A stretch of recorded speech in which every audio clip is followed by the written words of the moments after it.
अस्सलाम वालेकुम नाजरीन, हाईटेक न्यूज के खबरनामे में आपका खैर मकदम है। मैं हूं नेहा खान। नजर डालते हैं आज की अहम खबरों पर। कांग्रेस ने रेवंत रेड्डी के नाम को मंजूरी दे दी है। वो तेलंगाना के नए वजीर आला होंगे। 7 दिसंबर को इसका हलफ लिया जाएगा। तेलंगाना में कांग्रेस की बड़ी जीत के बाद चीफ मिनिस्टर के ओहदे के लिए भी नाम फाइनल हो गया है। रियासती तेलंगाना में कांग्रेस के सरबराह और जीत में अहम किरदार अदा करने वाले रेवंत रेड्डी तेलंगाना के नए वजीर आला होंगे।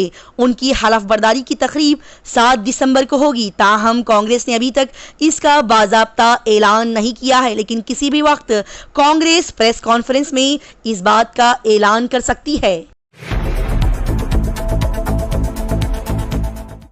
मोहब्बत ने फिर से हदें तोड़ दी। हिंदुस्तानी दुल्हे से शादी करने आई हुई पाकिस्तानी दुल्हन ने वाघा बॉर्डर क्रॉस कर लिया। मोहब्बत ने एक बार फिर से दुश्मनी की दीवारें तोड़ दी हैं। दरअसल हिंदुस्तानी हुकूमत ने कराची के रिहायशी अजमत इस्माइल खान की बेटी 21 साला जवेरिया खानम को हिंदुस्तान का 45 दिन का वीजा दे दिया है। वो शादी के लिए इस मंगल को वाघा बॉर्डर के रास्ते हिंदुस्तान में दाखिल हो गई। आपको बताते हुए चले कि जुवेरिया कोलकाता के समीर के साथ शादी के रिश्ते में बंधने वाली है। अहले वतन को फिर से एक बार हिंदुस्तान का दुल्हा और पाकिस्तान की दुल्हन देखने को मिलेगी। इससे पहले जब जुवेरिया ने हिंदुस्तान आने के लिए वीजा के लिए दरख्वास्त दी थी तो इसे 2 बार मनसूख किया गया था। दोनों की शादी खानदान की रजामंदी से तय की गई है। दुल्हा राजा समीर ने बताया कि जुवेरिया 5 दिसंबर को हिंदुस्तान आ रही है। उन्होंने कहा, मैं बहुत खुश हूं कि मेरी मंगेतर हिंदुस्तान आ रही है। हमारी जल्द ही शादी हो जाएगी। 45 दिन के बाद हम वीजा में तौसी के लिए दरख्वास्त करेंगे। जब जुवेरिया का वीजा कैंसिल हुआ तो हमारे दोनों घर वाले बहुत परेशान हो गए थे, लेकिन अब जुवेरिया ने वीजा हासिल किया तो हम बहुत खुश हो गए हैं। राघवपुर में चलते ट्रैक्टर ने लोगों को कुचला और कुचलता रहा। लोग एक दूसरे पर लाठियां बरसाते रहे। रुस्तमपुर ओपी के गांव करमपुर में खेतों में हल चलाने के तनाजे पर 2 फरीकीन के दरमियान शदीद लड़ाई हुई। ये वाकया गुज़िश्ता हफ्ते को पेश आया। इसकी वीडियो पीर के दिन से सोशल मीडिया पर काफी तेजी के साथ वायरल हो रही है। लड़ाई के दौरान एक फरीक के लोगों ने ट्रैक्टर से कई लोगों को कुचल दिया। इस वीडियो में देखा जा सकता है कि लड़ाई के दौरान ट्रैक्टर ड्राइवर ट्रैक्टर के साथ इधर उधर भाग रहा है और लोगों को रौंदता जा रहा है, जिसकी वजह से दोनों अतराफ के तकरीबन 5 अफराद शदीद तौर पर जख्मी हो गए। तमाम जख्मियों को प्राइमरी हेल्थ सेंटर राघवपुर में इलाज के लिए दाखिल कराया गया है। डॉक्टर ने इब्तिदाई तिबी इमदाद के बाद मीतलाल रॉय को NMCH रेफर कर दिया है। इस लड़ाई में एक पार्टी के लोग मतलाल रॉय, नदीप रॉय, विपित रॉय और दूसरी पार्टी के अखिलेश रॉय, दाहोर राय शदीद तौर पर जख्मी हो गए हैं। मितलाल रॉय NMCH में जेरे इलाज हैं। उनकी हालत बदसतूर तशवीशनाक है। इस मामले में दोनों पार्टियों ने रुस्तमपुर OP में FIR दर्ज कराई है। पहले अरब मुमालिक चीन आए और अब पुतिन मुस्लिम मुमालिक का दौरा करेंगे। इस बात पर अमेरिका को झटका क्यों लगा? रूसी सदर पुतिन मुस्लिम मुमालिक के दौरे पर जा रहे हैं। पुतिन के इस दौरे को अमेरिका और यूरोप को जवाब के तौर पर देखा जा रहा है। रूसी सदर के इस दौरे से अमेरिका को झटका लग सकता है, जो मुख्तलिफ पाबंदियां लगाकर उन्हें तनहा करने की कोशिश कर रहा है। एक रिपोर्ट के मुताबिक वो अपने दौरे के दौरान तेल की मंडी के साथ साथ इसराइल और फलस्तीन पर भी बात करेंगे। इसी के साथ ही वो रूस के लिए मजीद हिमायत हासिल करने की भी कोशिश करेंगे। काबिल जिक्र बात यह है कि गुज़िश्ता महीने ही अरब मुमालिक चीन में मुनक्किदा 2 रोज़ा इजलास में ये शिरकत के लिए आए हुए थे। इन मुमालिक में सऊदी अरब, मिस्र, अर्दन और फलस्तीन शामिल थे। इस मुलाकात में फलस्तीन की हिमायत का इजहार किया गया।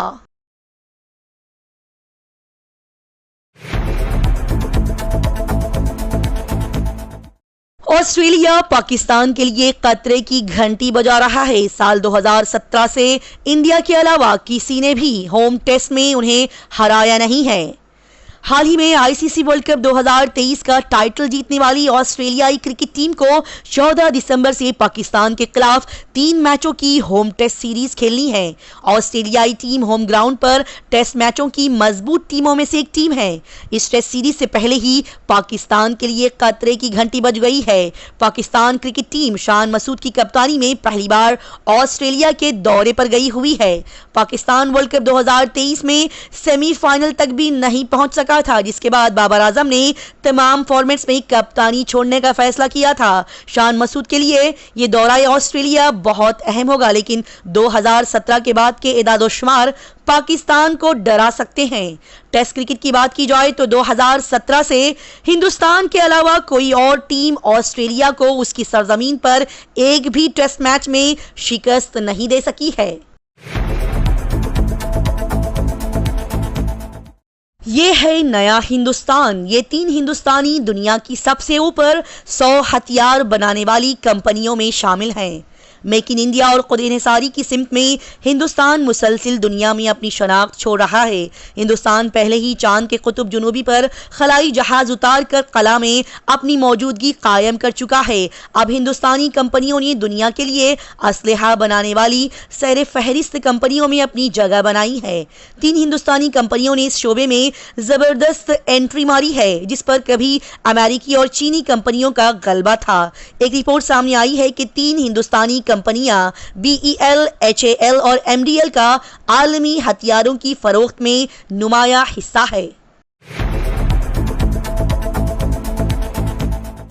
अपोलो अस्पताल पर किडनी रैकेट का इल्जाम। यह अस्पताल ने गैर मुल्की अखबार का स्टिंग मुस्तरद कर दिया। लंदन के अखबार दी टेलीग्राफ ने दावा किया है कि नई दिल्ली में गुर्दों का रैकेट चलाया जा रहा है। रिपोर्ट के मुताबिक अपोलो अस्पताल गुर्दों की गैर कानूनी खरीदो फरोख्त में मुलव्विस है। रिपोर्ट में कहा गया है कि म्यांमार के गरीब लोगों से गुर्दे खरीद कर अमीर मरीजों में ट्रांसप्लांट किए जाते हैं। ताहम अपोलो अस्पताल की जानिब से लंदन के अखबार का यह दावा मुकम्मल तौर पर गलत साबित हुआ। द टेलीग्राफ की रिपोर्ट में लगाए गए इल्जाम के बारे में टाइम्स ऑफ इंडिया ने अपोलो अस्पताल के हकाम से बात की है। अपोलो के एक तर्जुमान ने गुर्दे के बदले नकद रैकेट में अस्पताल के मुलविस होने की बात की तरदीद की है। उन्होंने कहा कि टेलीग्राफ की रिपोर्ट मुकम्मल तौर पर गलत और गुमराहकुन है।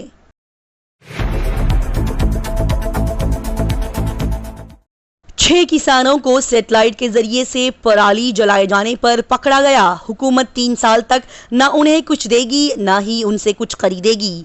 बिहार की नीतीश हुकूमत खेतों में पराली जलाने वाले किसानों के खिलाफ सख्त कार्रवाई कर रही है। फसल की बाकियात और कचरे को जलाने पर DBT रजिस्ट्रेशन नंबर मनसूख कर दिया जाएगा और 3 साल तक सरकारी स्कीमों के फवायद से वो महरूम रहेंगे।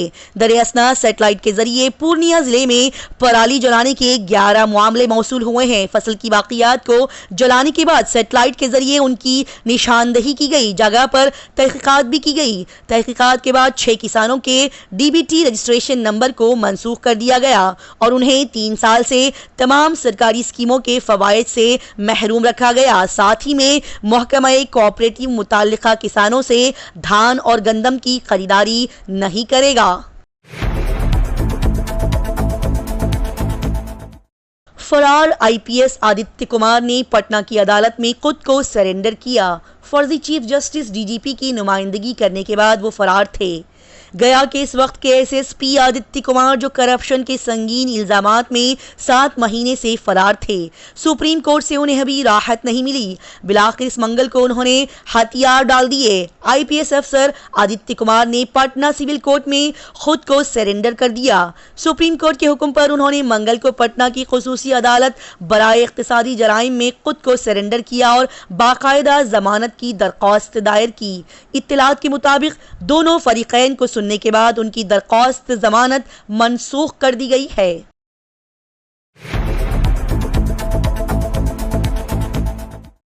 नए साल पर मरकजी मुलाजमीन के मजे ही मजे। उनके DA में 5% का इजाफा। मुल्क की 5 रियासतों में कानून साज असेंबली इंतखाबी नताइज जारी हो चुके हैं। इस इलेक्शन में बीजेपी को 3 बड़ी रियासतों में यानी कि मध्य प्रदेश, छत्तीसगढ़ और राजस्थान में शानदार कामयाबी मिली है। बीजेपी की इस कामयाबी से न सिर्फ स्टॉक मार्केट पुरजोश है बल्कि मरकजी मुलाजिमीन की उम्मीदें भी बढ़ गई हैं। ख्याल किया जाता है कि जनवरी 2024 से शुरू होने वाले साल की पहली छमाही के लिए महंगाई अलाउंस यानी डीए में 5% का इजाफा किया जा सकता है। अगर ऐसा होता है तो मरकजी मुलाजिमीन का डीए 50% से तजावुज कर जाएगा। इससे मरकजी मुलाजिमीन के एचआरए यानी कि हाउस रेंट अलाउंस में भी इजाफा होगा।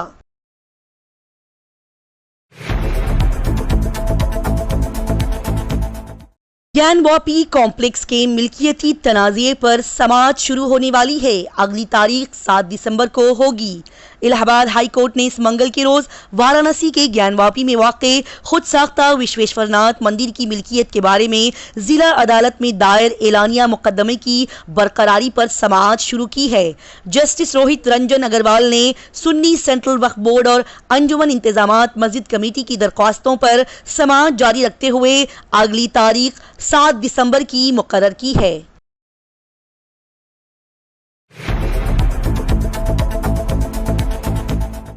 मुतवसत तबके यानी कि मिडिल क्लास लोगों को जल्द मिलेगी खुशखबरी। मोदी हुकूमत कर रही है कुछ तैयारियां। बीजेपी 3 बड़ी रियासतों के असेंबली इंतखाबात में अपनी शानदार जीत से पुरजोश है। अब माना जा रहा है कि मरकजी हुकूमत लोकसभा इंतखाबात को जहन में रखते हुए कुछ बड़े फैसले ले सकती है। मिसाल के तौर पर वजीर आजम नरेंद्र मोदी की किसानों की किस्त बढ़ाने के हवाले से ऐलान का इम्कान है। इसी तरह से मुतवसत तबके को भी घर का तोहफा देने की तैयारियां की जा रही है। आपको बताते हुए चलें कि 77वें यौम आज़ादी के मौके पर लाल किले से लोगों से खिताब करते हुए वज़ीर आज़म नरेंद्र मोदी ने इस बात का इशारा दिया था। दरअसल हुकूमत हाउसिंग स्कीम के तहत कर्ज के सूद पर सब्सिडी देने का मंसूबा बना रही है। हाल ही में एक रिपोर्ट के मुताबिक कहा गया है कि 5 साल में 600 अरब रुपये $7.2 मिलियन इस पर खर्च किए जाएंगे। ये स्कीम 9 लाख रुपये तक की कर्जों पर 3 से 5 और 5 से 6% के दरमियान सालाना सूद सब्सिडी पेश करने का इरादा रखती है। 20 साल की मुद्दत के लिए 50 लाख रुपये से कम के होम लोन इसके दायरे कार में आने की उम्मीद है। इस स्कीम को साल 2028 तक नाफिज करने का मंसूबा बनाया जा रहा है।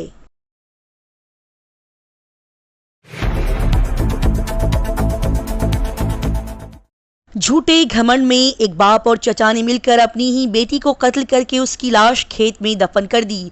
फिर उनका राज फाश हो गया। यूपी के महाराजगंज में एक चौंका देने वाला मामला सामने आया है, जहां झूठे घमंड में एक बाप ने अपने भाई के साथ मिलकर अपनी ही बेटी को कत्ल कर दिया। पहले दोनों ने उसका गला दबाकर उसको कत्ल किया और फिर चुपके से उसकी लाश को खेत में दफन कर दिया। पुलिस को जब इस कत्ल का शुबा हुआ तो उन्होंने लाश को कब्र से निकालकर पोस्टमार्टम भेज दिया। ये वाकया हिंद नेपाल सरहद के हरगदवा थाने इलाके में पेश आया, जहां 26 नवंबर की रात 15 साल लड़की की मुश्तबा हालत में मौत हो गई। लवाहिकीन ने किसी को बताए बगैर लाश को सुपुर्द खाक किया। इस वाक़े के 1 हफ्ते बाद इसकी अफवाह पुलिस तक पहुंची। इस पर एएसओ स्वतंत्र कुमार सिंह ने आला हकाम की हिदायत पर मजिस्ट्रेट की मौजूदगी में 1 दिसंबर को लाश को कब्र से निकालकर पोस्टमार्टम के लिए भेज दिया। लड़की के घर वालों के खिलाफ रिपोर्ट दर्ज कराई गई है और इस केस की तहकीकात जारी है। अडानी ने एक और सीमेंट कंपनी खरीदी जिसकी कीमत 5000 करोड़ रुपए से ज्यादा है। अडानी ग्रुप ने एक और सीमेंट कंपनी खरीद ली है। अडानी ग्रुप की मिल्कियत वाली कंपनी अंबुजा सीमेंट्स ने सांघी इंडस्ट्रीज लिमिटेड का हुसूल मुकम्मल कर लिया है। अंबुजा सीमेंट्स ने इस मंगल को अपनी एक्सचेंज फाइलिंग में ये बात बताई। ये डील 5185 करोड़ रुपए की एंटरप्राइज वैल्यू पर की गई है। कंपनी ने इस मुआहदे को अंदरूनी जराए से फंड किया है। इस खबर के सामने आने के बाद अंबुजा सीमेंट के शेयर 7% बढ़कर 510.30 रुपये पर पहुंच गए हैं। इसी के साथ ही सांघी इंडस्ट्रीज के शेयर 5% के ऊपरी सर्किट के साथ 129.90 रुपये तक पहुंच गए हैं।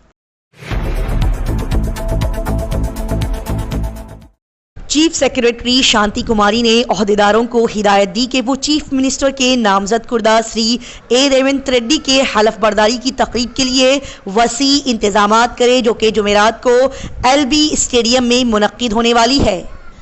सीएस ने ओहदेदारों के साथ मीटिंग की और वजीर आला और विज़रा की काउंसिल की तकरीब हलफ बर्दारी के सिलसिले में किए जाने वाले इंतजामात का भी जायजा लिया। चीफ सेक्रेटरी ने तमाम ओहदेदारों से कहा कि वो करीबी तालमेल से काम करें और इस तकरीब को कामयाब बनाएं। महकमे पुलिस को मुनासिब बंदोबस्त, ट्रैफिक, पार्किंग और सिक्योरिटी के इंतजामात करने की भी हिदायत दी गई। आग बुझाने के इंतजामात और फायर टेंडर्स को पंडाल में तैनात किया जाना अभी बाकी है। एमएयूडी हकाम से कहा गया है कि वो पंडाल की सफाई, पानी और फोकिंग को यकीनी बनाएं। इसी तरह जीएचएमसी के ओहदेदारों से कहा गया कि वो मुकाम की तरफ जाने वाली तमाम सड़कों की मरम्मत जल्द से जल्द करें। महकमे सेहत को मुकम्मल लेस एम्बुलेंस का बंदोबस्त करने की भी हिदायत दी गई है। इसी तरह से महकमा तवानाई के हकाम से कहा गया कि वो बिला ताअत्तुल बिजली की फराहमी को यकीनी बनाएं। DGP Ravi Gupta, CP Hyderabad Sandeep Shandilya, special chief secretary Sunil Sharma, principal secretaries SAM Rizvi, Shailaja Ramaiyer, governor के secretary Surendra Mohan, GAD secretary Seshadri, secretary RNB Srinivas Raju, commissioner INP R Ashok Reddy, Hyderabad collector इंदीप और दीगर सीनियर अफसरान ने इस मीटिंग में शिरकत फरमाई। हुकूमत तेलंगाना ड्रग्स कंट्रोल एडमिनिस्ट्रेशन की जानिब से एक अहम प्रेस रिलीज बुलाई गई और कुछ अहम जानकारियां दी गई। ड्रग्स कंट्रोल के अहलकारों ने जाली नकली इंसदाद कैंसर अद्वियात बनाने वाले को पकड़ा। इंतजामिया तेलंगाना ने मच्चापोलापुरम इलाके से सभी नकली दवाइयों को जब्त किया, जिसकी कुल कीमत 4 करोड़ 35 लाख बताई जा रही है। ड्रग कंट्रोल एडमिनिस्ट्रेशन तेलंगाना की टीम श्री P रामू की क़ियादत में कायम की गई और फिर असिस्टेंट डायरेक्टर और ड्रग्स इंस्पेक्टर्स जैसे कि Shri G Shrikant, Shri K Avnesh, Shri M Chandrashekhar, Shri V Ajay, Shrimati S विनय सुषमी, इन सभी ने मिलकर इसी सिलसिले में जगह जगह पर छापे मारे। 2 दिसंबर 2023 को DCA ऑफिशियल्स ने अलवल की पोस्टल अथॉरिटीज से मदद लेकर DCA की तरफ से जमाकुर्दा रसीदों और इंक्वायरी पर मज़कूरा मुकाम का पता लगाया, पर वो एक जाली और नकली पता निकला। फिर उसके बाद एक खुसूसी टीम ने कार्रवाई की और कुरियर के दफ्तरों पर छापे मारे गए।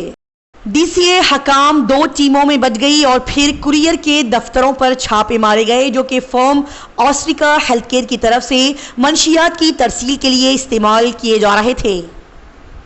IDA चरलापल्ली, नाचाराम और मेदाचल के दफ्तरों और दूसरी टीम ने भी किसारा में ऑस्ट्रिका हेल्थ केयर के अहाते पर भी छापा मारा।